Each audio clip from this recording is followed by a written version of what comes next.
Чыныгы жашоодон алынган тасма. Каармандардын аттары өзгөргөн.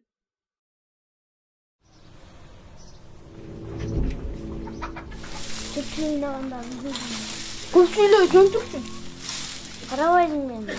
Чөпчүн болот. Шинганча. Нормально жинадың ғой болот. Өзүң жинанды. Өзүң жинадың. Нормально.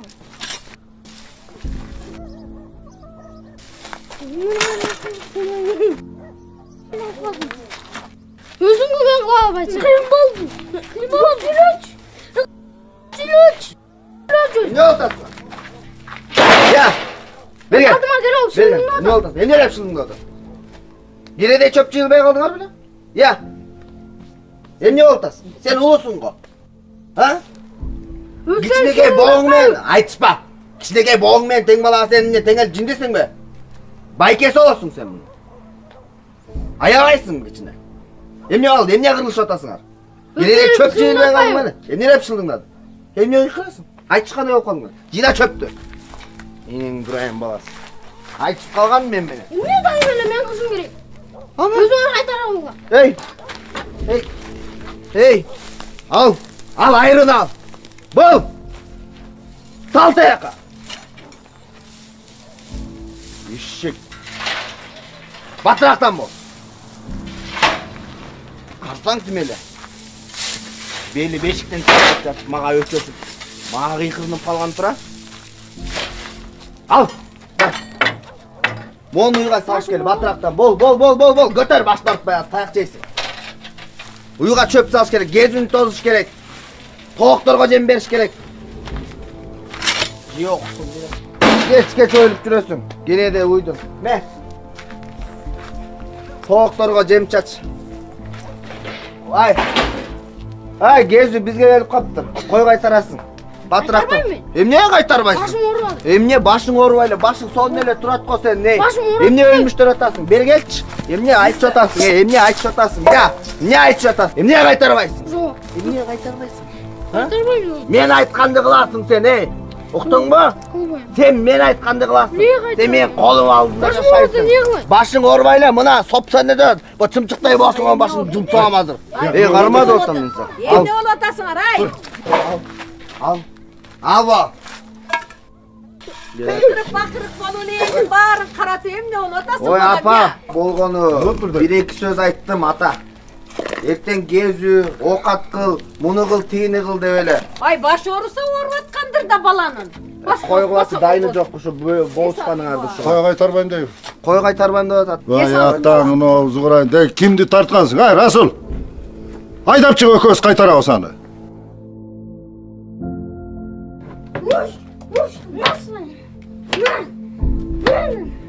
Ой, эмне болуп атасың? Кой. Урбагынан буларды. Иш кылганда эч ким эч нерсе болбойт бала. Баарыбыз иш кылып чамайбыз. Болду, урба. Давай, айда кет. Акылдуу кызым, жүрөк кызым, ыймандуу кызым. Айша.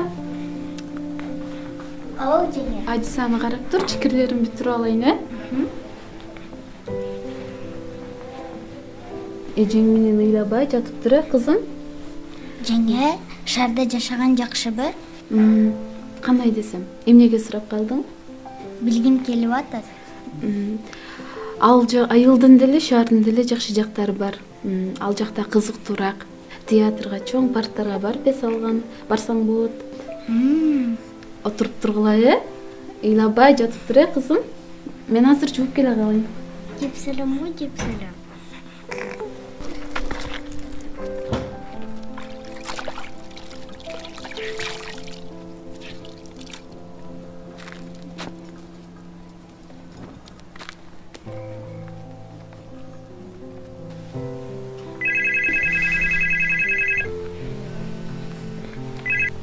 Алло, тени, жакшыбы? Бизди Расул байкем экөөбүздү шаарга батыраак алып кеткилечи. Эмне болду?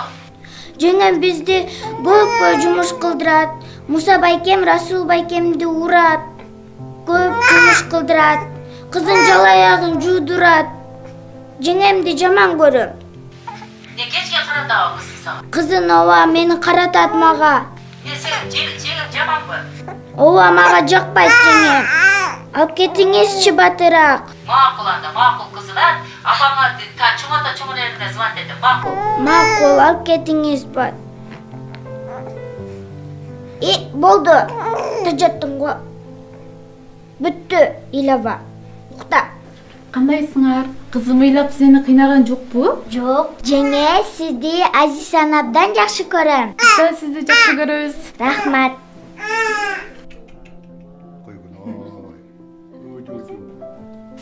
Мен келдим. Кандайсыңар? Жакшы. Кандайсың балам, жакшы? Ата, апа, Айша менен Русландын апасы байкемдер сонун белектерди, сонун кийимдерди кышка салыптыр. Кел Айша бул сага кийип көрчү гана. Муну ашчы? Жакшы. Ооба, келдим. Мен бул пакет сеники, Айша. Ал, бул болсо сеники. Жаткан жок, кийбейм. Ой, эмнеси жакпады? Ата-энең сонун кийимди жиберсе, жакпады деп мынтип ар жакка кыргызып жиберем. Болбойт да ушу балам. Силер деп талаада иштеп, Ай, сени десе. силерге берип жиберсе, анткениңер болбойт го балам. Уят да, уят. Кийбесең анда менин балам акыл жыргап кийип алат, Өзүң эле кий. Өзүң эле кийсең, өзүң эле кий. Айчолпон, чай, тамагың даярбы? Ооба, даяр, азыр. Ичебиз. Байкем чалат. Алло. Ооба байке, азыр эле келдим. Баары жакшы. Көрүштү, кийишти. Ооба, баары жакшы. Эмне? Сизге ким айтты? Балаңызды менби? Мен уруппу? Сизге ким айтты деп жатам? Балаңызды урсам дагы, тилдесем дагы жакшы болсун деп айтам. Айчолпон? Менин аялым Айчолпон кызыңыз Айшага кир жудуруппу? Коюңуз же байке, болбогонду айтпаңызчы. Болбогон нерсени айтпаңызчы мага. Мен азыр сүйлөшөм, мен азыр билем, ооба, сүйлөшөм азыр. Сүйлөшөм мен азыр. Айчолпон, сен Айшага күндүн сугунда эшикке кир жудуруп кыйнап атасыңбы эмне? Жок. Кимиңер айттыңар? Ата мына байкемси чалды азыр. Эмне болду? Айтты мына, балдарын бирөөсү айтыптыр да. Биз буларды бакпай эле ууру соккуга алып, кул кылып буларды кордоп атыптырбыз. Тигисине биз кир жудураттырбыз, мунусун мен сабап аттырмын, күндө күн көргөзбөй. Ушундай жаман бир сөздөрдү айтты, намысыма тийген. Жолубузда биз карабасак, бакпасак алып кетсин, булар эмне мага вообще кереги жок мындайдын. Болду. Ал эми ал кур сөздөр боло берет. Болду. Ушак сөз. Болду. Болду, айта берет. Кереги жок да. Кереги жок да, мот айта берет. Эмне кереги бар? Тети айта берет. Бир айткан калпач керек. Бирөө айтты деп эле сүйлөй бересиң. Болду. Ошол келип айтат мага. Эч качан Сен айткан жудур. эмес. Алдабай сен, сүйлөп атпай. Чала берсең болду деп токтош керек да. Бул эмне кылып? Күнөөгө түшүрүп атасың балдарды.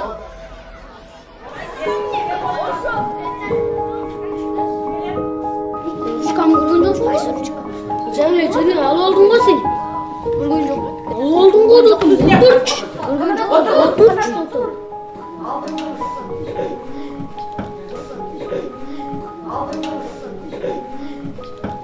Канатты эмне уруп атасың? Ишиң болбосун. Ай, колум, мени эмне чап атасың? Ишиң болбосун деп атам.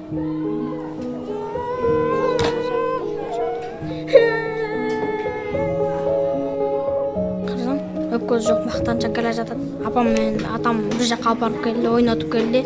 Мактана берет. Шашпасын, мен да атам келгенде көрсөтөм. Кандай атам бар экенин.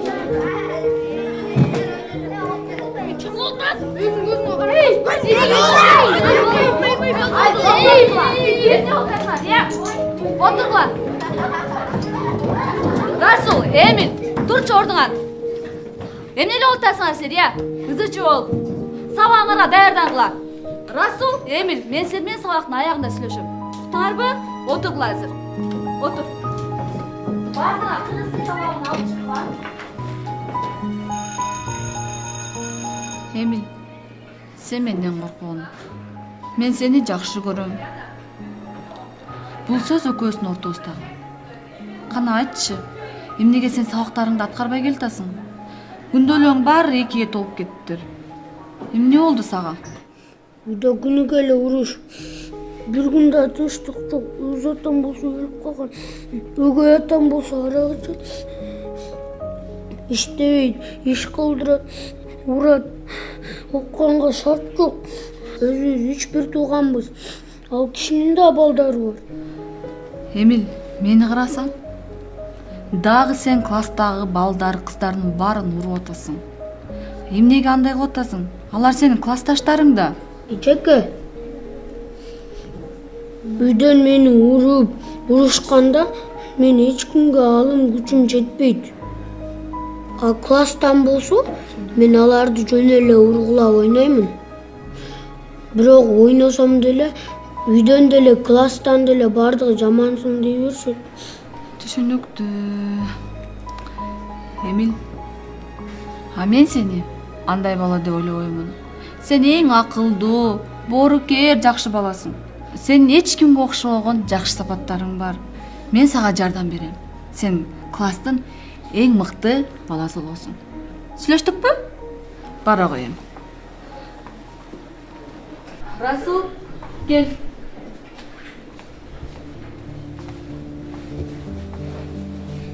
Расул, сен дайым эле Бекен менен мушташып басып жүрөсүң. Деги талашканыңар эмне силердин? Азыр Байкен келсин, анан чогуу сүйлөшөбүз. Жок ажы, ар баары мени түшүнүшпөйт. Мен эч кимге керегим жок. Чакырбаңыз эже. Эмнеге? Чоң атаң, чоң энең, Байкең баары сени жакшы көрүшөт да. Алар жөн эле жакшы көрөбүз дей беришет. Саламатсызбы эжекеси? Саламатчылык. Келиңиз. Келдик, чакырыпсыз. Дагы эмне болуп кетти? Тынччылыкпы? Расул буга чейин 3 күн сабакка келген жок. 3 күн сабакка келген жок? Ооба. Мен азыр угуп жатам. Мектепке кеттим деп эле кетет. Анда кайда жүрдүң? Бүгүн болсо Бекен менен класста мушташып кетти. Тартүү тууралуу сүйлөшпөсөңөр болбойт. Мен сизди атайын ошого чакырдым эле. Тартүү жөнүндө катуураак сүйлөшүңүз. Кечирим сурайм эжеке. Үйдөн албетте сүйлөшөбүз, тарбиясын оңдойбуз. Ооба. Макул эжеке. Тартүү тууралуу сүйлөшүңүздөр. Анда бара берсеңиздер болот. Макул эжеке. Дагы бир жолу кечирим сурайм. Саламаттагыңыз. Саламат болуңуз. Алло, Расул балам, кандайсың? Алло, ата. Жакшы окуп жатасыңбы? Жакшы, Айша кандай? жакшы ата. Биз силерди сагындык балам. Кичине чыдап турсаңар, үй алганыбызга аз калды балам. Жок ата. Чоң атам үйүндө эле жашай беребиз. Бизге эч нерсенин кереги жок. Батыраак эле келиңизчи. Алло, Расул, уулум, кандайсыңар? Жакшы эле. Уулум, айланайын, силердин келечегиңерди деп иштеп жүрбөйлүбү? Эми Таят атайынын эрткинде окуп, ошол жакта жашайсыңар, макулбу? Жок апа. Чоң апам үйүндө эле жашай беребиз. Тайнем кечке чейин уруша берет. Той антпе, уулум, тайнең антпейт го? Расул балам, биз азыр жумушта элек. Колубуз бошогондо кечинде чалып коебуз. Макулбу балам? Макул ата. Расул! Баратам. Алтындары жакшы баргыла. Жакшы баргыла, жакшы. Аман эсен баргыла. Кел. Жакшы бар. Тайнедерге салам айт. Жакшы баргыла. Жакшы бар. Салам айтып бардыгына. Жакшы кетиңер.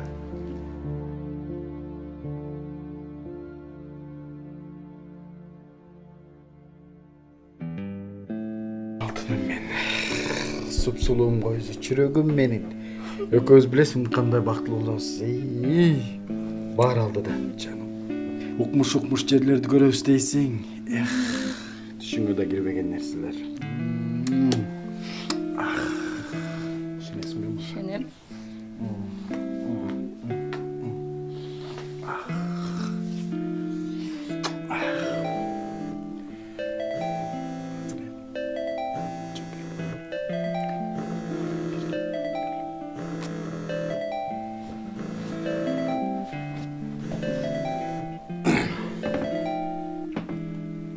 Алло.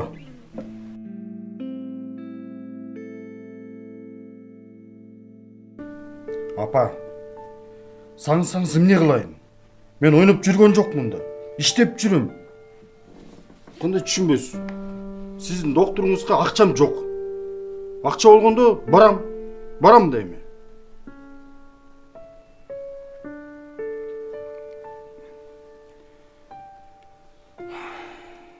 Кимге чалсам? Тайнеме чалайын.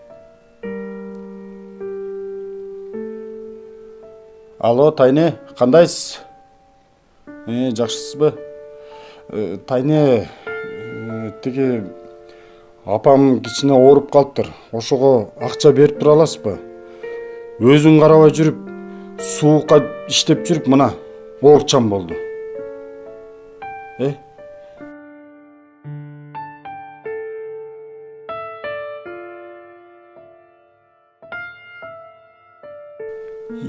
Ушундай эле сонун Тайнем бар го.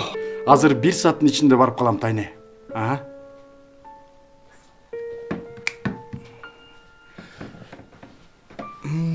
Алтыным.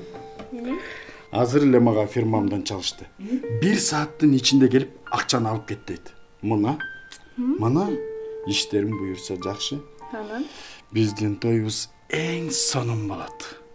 Эч нерседен кем кылбай багам го сени, алтыным.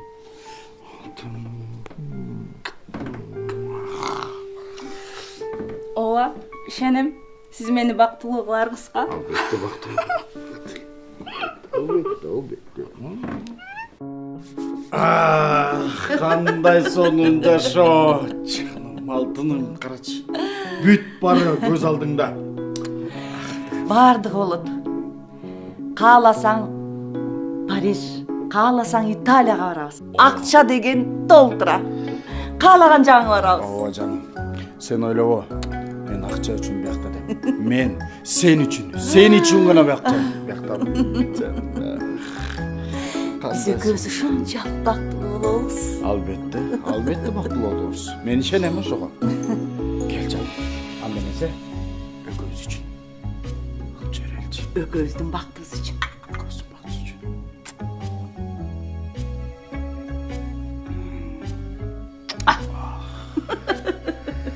Кандай гана керемет. Кандай гана керемет. Мындай жашоого жетпеген бар.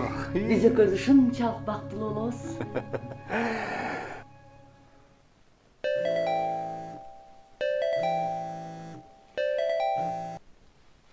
Алло. Жакшы, кандайсыз чоң ата? Ден соолук жакшы. Мен жумушта болчумун. Эмне ыйлайсыз? Ыйлабаңызчы. Эми атамдын өмүрү кыска болсо эмне кылабыз эми? Туяк болуп мен калбадымбы? Өз тапкан байлыгын өз үйүнө топтоп, өзү көрбөй өтүп кетти го. Кейбеңизчи эми. Андан көрө мага деген малдарыңыздан, кой жылкыңыздан берип турбайсызбы? Эми бизнести чоңойтуш керек болуп жатат. Туура түшүнүңүзчү эми чоң ата. Тай атамдарды го билесиз. Жардам бергилери келбейт. Тай энем болсо акча сурасаң эле чалкасынан түшөт. Эми чоң ата, сиз кайраттуу кишисиз да. Мен жумуштам, ооба. Чоң рахмат, чоң ата. Рахмат.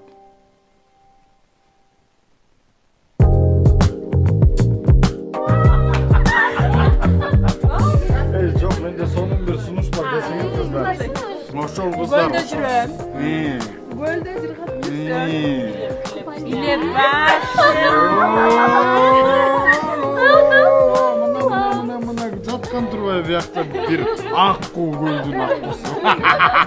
Аны эмесе келгиле кыздар, ушундай бир жакшы жерде отурабыз. Жашообуз ушундай эле кереметтүү өтө берсин. Баарыбыз тең бар бололу. Араңарда жалгыз мен бар болоюн. Келгиле. Өткөн үзүлбөсө болду.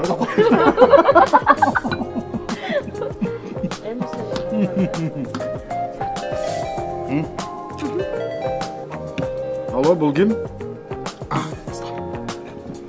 Берме. Келиңиз сертерек. Азыр келем.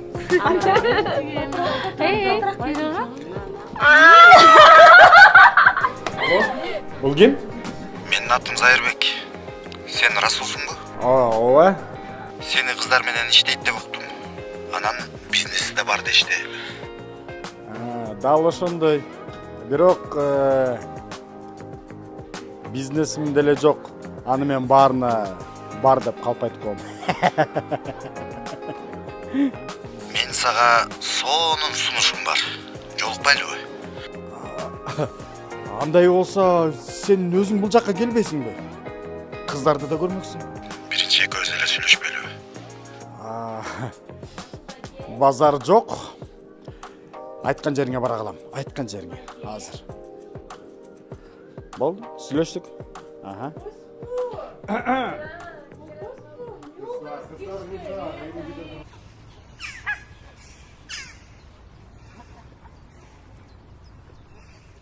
Ассалому алейкум. Александр, кандайсың? Кандайсың? Жакшыбы? Иштер кандай? Жакшы, сонун. Брат, сонун сунуш бар дедиң эле. Кулак сенде?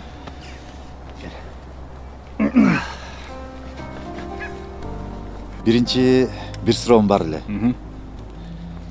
Айтсаң, талаага картошка эктиң дейли. Күзүндө банан жыйнап аласыңбы же картошка жыйнап аласыңбы?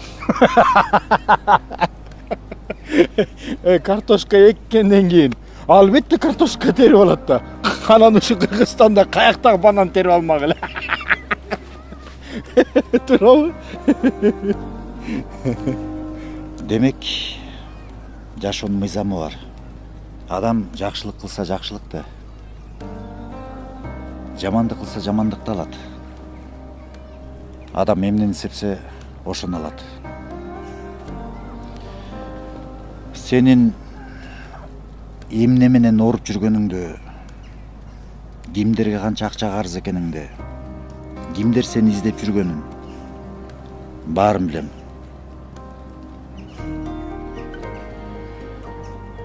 Өзүңдү дагы, башкаларды алдаба. Эсиңе кел. Жаман жолуңан кайт.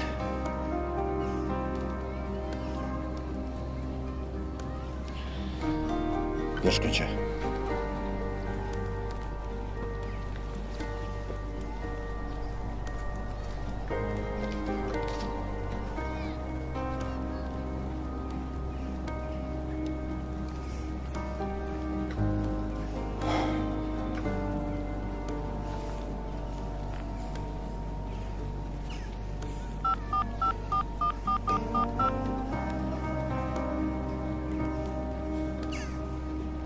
Досум, кайдасың?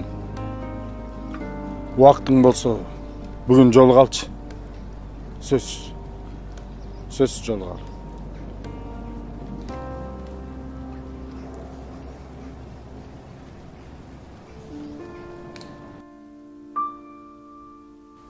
Тилек, досум, экөөбүз канча жылдан бери дос болуп жүрүп, бир жолу үй бүлөбүз жөнүндө чечилип сырдашып көрдүк беле.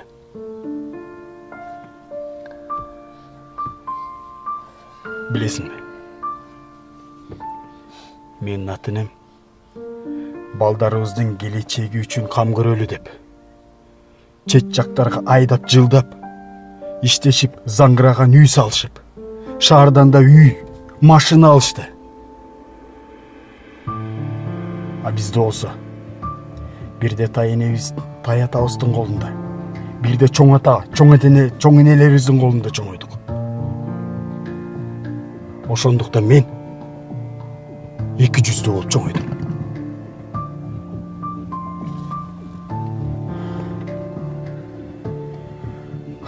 Майрамдарда бизге алар белек бечкектерди жиберишип коюп, биз силерди сүйөбүз, биз силерди жакшы көрөбүз, биз силер үчүн иштеп жүрөбүз, биз жакында барабыз деп бизге ошентип эле жүрүштү. А биз алардын салып жиберген белек бечкектерин көзгө илбей эле, биз аларды сагынып, кусаланып, ооруп чоңойдук.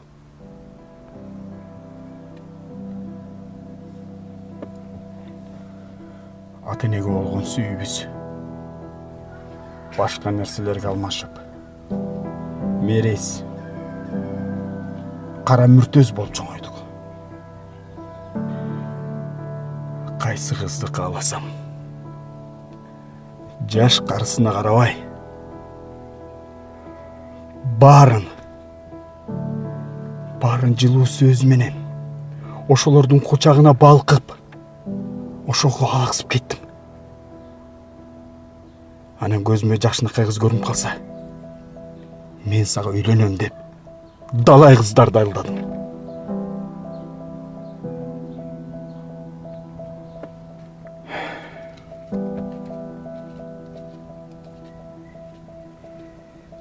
Бирок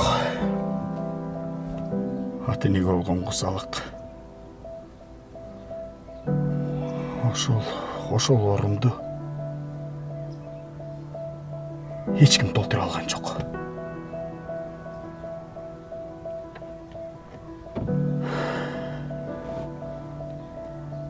Кыздарды сатып да иштедим. Кыйналган кыздарга мен кичине болсо дагы жардам берип жүрөм деп ойлочумун.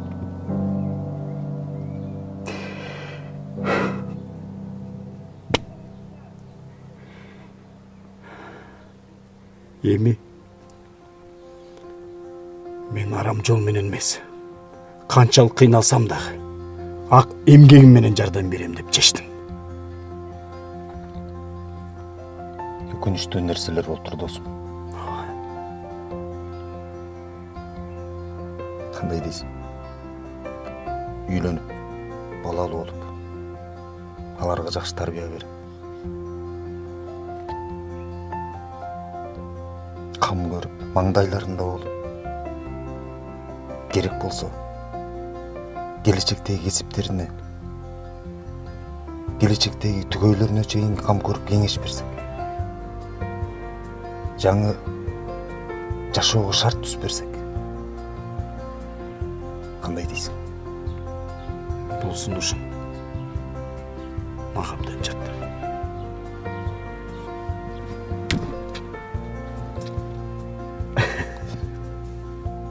Кеттик.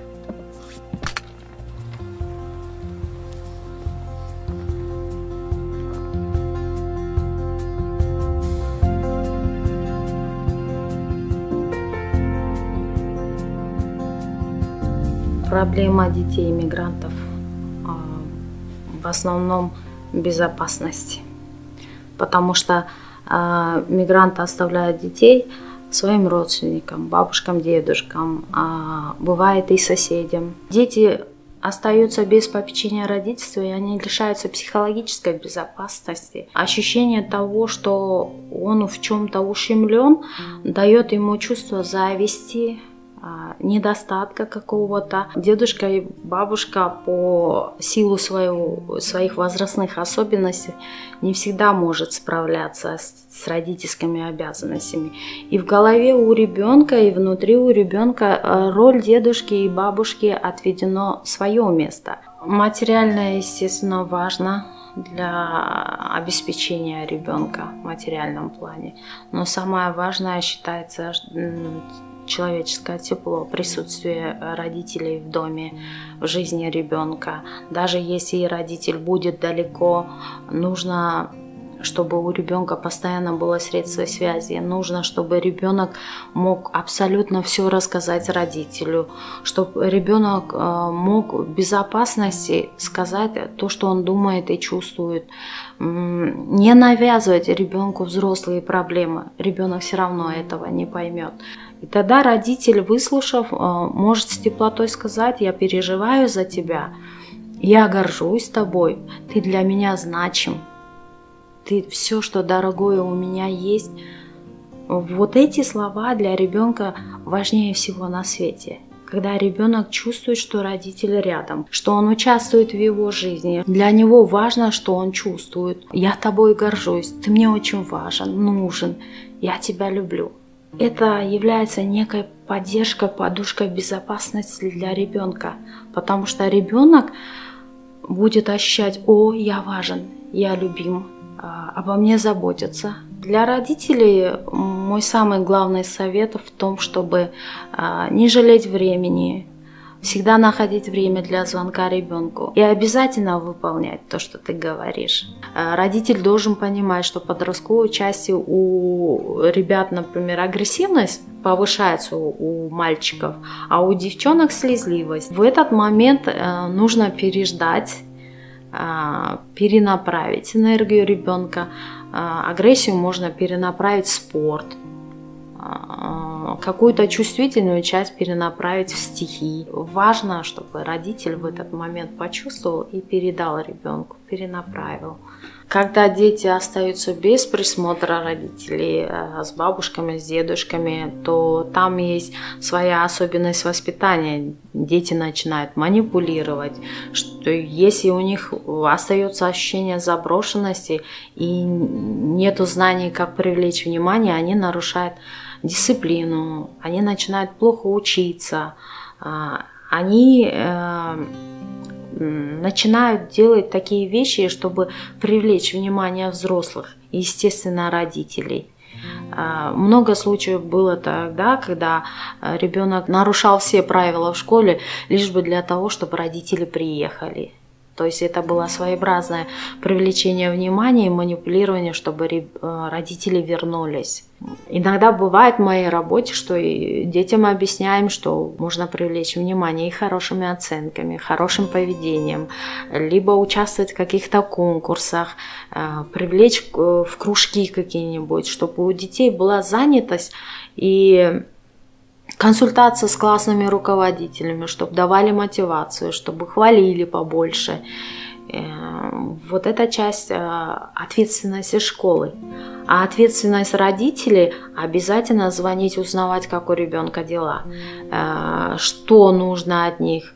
В данное время, если не хватает знаний, то проконсультироваться со школьными психологами, как обращаться с ребенком, что ему не хватает.